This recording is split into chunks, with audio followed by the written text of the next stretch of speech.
It's not a good day for me to talk about dating, but let me take a sip of this beer first. Hey, welcome to Decaf, a weekly podcast with the Beacon Center of Tennessee. Taylor here, Mark joining me again this week, and you might notice we're not in our office. We're not even in Nashville. We're not even in Nashville. We are in Gatlinburg at the Smoky Mountain Brewery. Drinking beer. Where we're drinking some beer. Mark got me an IPA. It's really good. I got the big one.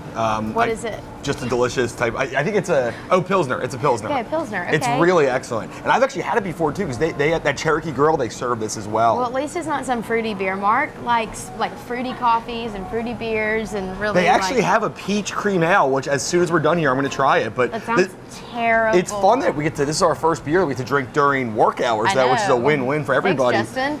But since we're here, we felt like we had to try the stuff. Yeah. So on that note, let's get started. Wait, Mark is doing the buzzer this week because we are by ourselves in Gatlinburg. We don't have any assistants here, so Mark is going to be our buzzer person. So okay, so you want me to start? We'll see what happens. Yeah, go for it. I'll keep looking over, but okay, we're good. We're starting. So that was really the first thing we wanted to talk about is what we're doing here. We went to Knoxville last night. We are in Gatlinburg today, and we looked kind of all over for a place to do the show. We like to have a little bit of like local flavor, I guess, when we do the show somewhere else. And we looked at a few places, but this kind of seemed like the best. Like, we wouldn't want to do it at the Ripley's Museum.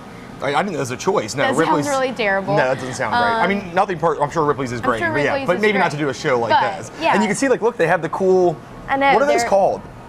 Some kind of, I don't know. What is stuff to make beer? If anyone knows the contraption that you use to make beer, let us know. Beer making stuff. Beer making big metal containers. Yes.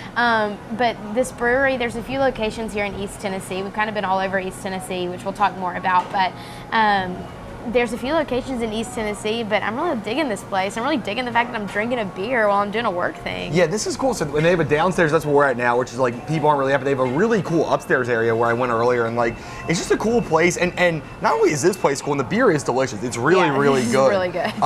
But Gatlinburg's cool, and one of the things like we're gonna try with Decaf to go to different places, like not just our office and places around Nashville, but like also different places we can. And like downtown Gatlinburg is so cool. Yeah, it smells like a state fair, which it does. I really it does. like Good call. It's like all the things that you love. So like corn dogs, candy.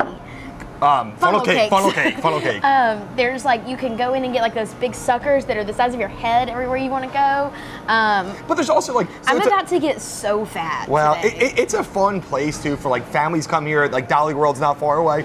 But like this area has some mini golf for families, but they also have bars and mini golf for me. Mark is not a dad, but the things that Mark enjoys are very dad. And the way I dress. And like, the way Mark dresses like a is very poorly dad-like. dressed dad. Yeah, so, poorly dressed dad. Yeah, so Accurate. But I mean, it's a really cool place because like you can go here and hang out with your friends, and like there's some cool bars. We're at one. Yeah. And restaurants, but like you can also go with your family. So like Gatlinburg, I feel like we're on like visiting Gatlinburg.com, like on the tourism board right now. But it's a great place. I'm really digging it. I might, we might have to go try some moonshine in a little while. I will not do that. We're still at work till like 5, so I don't think we can drink that much until like 5. But it's Easter time, so we get an extra hour. Yeah. But this is a cool place, and we're really lucky that they're having us. Yeah, and totally. Again, if you're in this area, you should check out what's this place called again? Old Smoky Mountain Brewery. There's an old smoky one. Have the IPA. Don't have the IPA. I don't believe anybody really likes IPAs. I've talked about this the whole time. I think it's garbage. They don't taste good, and it's only people who like want to be cool. This is like the classic Mark rant,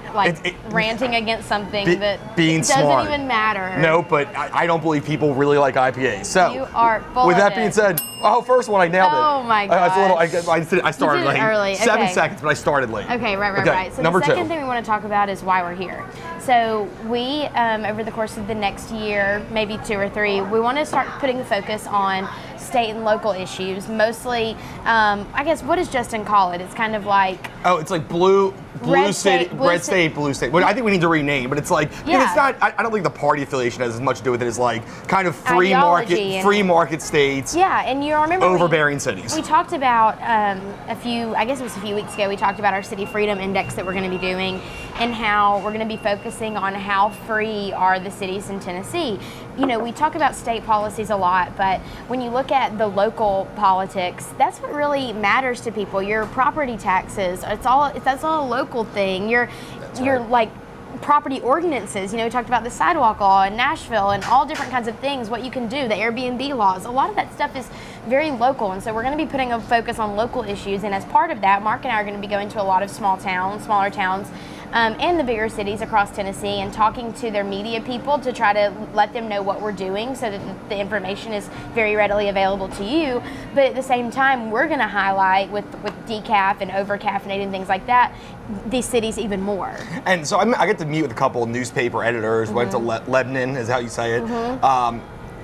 Mountain News, a lot of these places, but the one thing that's interesting that everyone keeps agreeing on is like, yeah, you get a decent turnout for presidential elections, and that's great, but like, your life is most affected by who's on your city council, who's on your school board, who's on these things that have like 5% turnout. Yeah, and these are the issues that matter the most. I mean, in Nashville, in the biggest city in Tennessee, there was a 20% turnout for the mayor election. And that was better than last time. And that was an improvement. It was 20% turnout was an improvement. I mean, there's got to be someone drawing attention to these localities, and that's what we really want to do. And when people, and take voting aside, because we don't actually work in elections, but when people don't pay attention to what's going on, that's how they get property tax increases. Yes. That's how they get this weird zoning laws, or no Airbnb, or no Uber. Like, that's where this stuff happens, when people kind of don't vote, don't really pay attention, and, and then you have, 3 out of 5 people on a county commission who are saying, oh, no more of this, and like, you have no idea it's happening. So 15% property tax increase, whatever that looks like. And so, yeah, we're not involved in elections, but I feel like elections are a really good indicator of how many people in a community care about what's going on locally. And so that's why we talk about those numbers. And so we're going to be traveling a lot in East Tennessee. Next month, we'll be back in East Tennessee in Knoxville doing one of our over-caffeinated shows with the Knox County Mayor, Glenn Jacobs. Last night, we did a show with the other Glenn in Knoxville, Glenn Reynolds, which you'll see on Tuesday. But I'm really excited to get to travel more because, I'm new-ish to Tennessee, only been here a year. And I'm really excited to get to travel more and get to meet people in these local communities that are really doing the hard work of keeping their communities informed. That's right. And I think that it's important that we do this, and it's cool that we get to see these places too, because it's different. It's way different than Nashville. It is. Everything's that. Oh, different. did it. Oh, you did it right on time. I had a tough time there. Okay, so what's our next topic? So the next thing I want to talk about is something a little scandalous that I got down a massive rabbit hole. Start the timer. Oh, go, gosh. I was like 2 for 3. Okay. I got down a big rabbit hole the other day looking up conspiracy theories surrounding Jeffrey Epstein. Okay. There are so many. There are some really hot takes out there. I appreciate all of them because I live for conspiracy theories. I can get down really bad rabbit holes of conspiracy theories.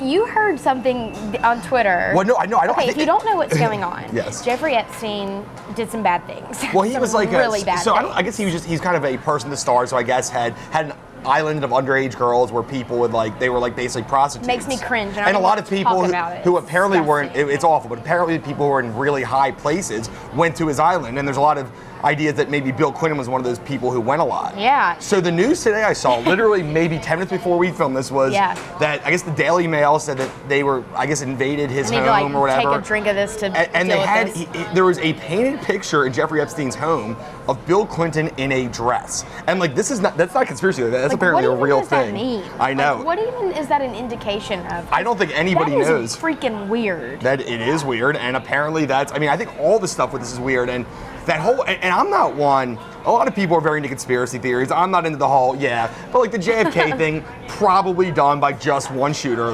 in the book depository. That's what they want you to think. Well, that's also because it's true. But then, the 9/11, not an inside job, it happened. Yeah, I'm not into you have all one. these aliens I don't think exist, but you have all these weird conspiracy theories, and this is one to me, no, we do. This is one to me that I'm like, you know what, I'm usually not into the conspiracy theory thing, but this was so weird. It's hard to believe that he can. And I don't know who did it. I don't know anything like that. Maybe he did it, but there's at least it didn't happen. Okay, so this is what I've been thinking, was that it's definitely an inside job. It's a failure of the system to keep someone safe, who they wanted to keep safe. Everything that everyone's been talking about, how criminal justice reform needs to happen. We need to be making sure that people are kept safe. But I have a friend who told me today. Time me out. My friend just texted me during the show. Tell me you guys have seen this Bill Clinton picture today. So this is a big thing. So people know. But I heard from a friend today. I was explaining what I thought happened. I don't know who it was, which camp it was that could stand from him coming down the most. And then she said that she thinks he's actually alive and his body was replaced by another body on the ground coming out. Now, I don't know if I believe it, but what do you mean you don't know if you believe it? You obviously don't believe it. That's an insane thing to believe. See, this is the problem with conspiracy theory. This is what happens to me. My brain just starts running. I think it's generous saying you have a brain saying that. But look, here's the thing is, there might be a real conspiracy to this, but when you go into these weird things, like nobody, that's obviously not true. Now, did somebody in an important place maybe tell somebody to look the other way? Possible. And the thing is, so you don't think there's any chance he's still alive? No, that is not. I didn't think of it until today. God. I didn't. That's because it's not. It's ridiculous. You should not think of that. Okay, the conspiracy theory is maybe somebody had him killed. That's it. Okay. Next. Oh my gosh. Okay, so we're gonna go straight from Mark. Wait, I have to figure out how to do this. Oh no. Okay, go. We're gonna go straight from Mark trashing me to talking about. To Mark trashing you again on your dating life. Trashing me again. So last week we talked about Mark meeting his girlfriend's parents for the first time, and in order for me to get to make fun of him over that, I had to trade to also talk about my dating life. Now, folks, I don't even know. I think should we use that with the parentheses? Yeah, we should put this in air quotes. I don't know if we have enough content to talk about for 3 minutes of my dating life. Well, I have enough thoughts to cover that, though. Mark thinks that I am. Let me see if I can sum this up. Yes. Mark says that I'm too picky, I have bad taste, and I think guys are cute who aren't actually cute. Well, the third one I'm not so worried about, though. That falls under bad taste. Yes, but the first one is like the things that you said about guys. Team. So she wouldn't date a guy because he liked his own Facebook post before. I feel like that's reasonable. No, it's not reasonable. She said that she didn't want to date a guy who was a real estate agent because they would always be selling themselves. That is a real estate agent is a good normal job. So it's not like picky, like, oh, I think that you're aiming too high. It's like you have the most ridiculous things that you could ever think of as like deal breakers, and that's insane. To be fair, in my early 20s, my late teens and early 20s, I gave a lot of guys a chance. And this is what happens. Okay, so I've been out of the dating game for a little while. I'm kind of like walking back into it slowly. But prior to my last serious relationship, this is what would happen to me on dates. I'd go on a date, we'd be talking, everything would be great. I would tell them what I do. I would say, oh, I work in politics. Kind of keep it mild at first, really inching into this. I work in politics. And they would say, oh, that's interesting. What party do you work for? Well, I don't work for a party. I actually work for a research organization. We're a public policy organization. We kind of lean more to the right. And they would go, okay. And I would duck and cover because I knew what the next question would be. I'm waiting for it. And then they go, so what do you think of Trump? And at that point, I know the date's over because you just can't bounce back from something like that. So I would explain what I think of Trump. Date's over, great, goodbye. From then on out, all they would do in order to start a conversation would be to send me a news article of what Trump was doing that day and ask me what I thought of it. That's not dating, team. And what's funny is that's not dating. Your opinion of Trump is very similar to a lot of people's. Like, yes. There's a lot of nuance to it. Yes, like, there's not I like him or I don't like him. It's like, look, let's talk about these things. So, like, the idea that that either you're super for him or super against him, I think people also feel. Yes. So if you say anything even remotely positive about any of his things, they think you're a Trump person. And so then what they say on the dates is, well, I don't really follow that stuff, meaning politics, but man, I hate Trump, or man, I love Trump, and I'm like, I don't want to talk about this. Yes. So I'm just saying. Can we talk about normal dating stuff? Can we please? So I am kind of in the dating game. And so I'm not going to go into detail, but there's a guy last night who Taylor thought was cute, and then she like somehow did something terrible and didn't hang out with him when it's very clear that it could have worked. I'm painfully awkward. You see how awkward she is, just generally. That's not dating wise. You are the most awkward person I know. That's it. Oh, that's a great thing to end on. Jeez. So thank you for all getting a picture of. Thank you for Mark for giving everyone a picture of why I don't date. If you've heard any, if you're a real estate agent, do not call her. She will not date you. Oh my gosh. If you've heard any conspiracy theories about Epstein that you want to let us know that we should be aware of, let us know because we're obviously very interested. And if you're in a town, you want us to come visit your town and record from your hometown and you got a bar, you got a restaurant. Yeah, tell us. We'd love to come. That's right. We're super in. So let us know. Thanks for listening, and we'll talk to you next week. Live from the Smoky Mountain Brewery. Come here. Yes, we'll see you. Bye.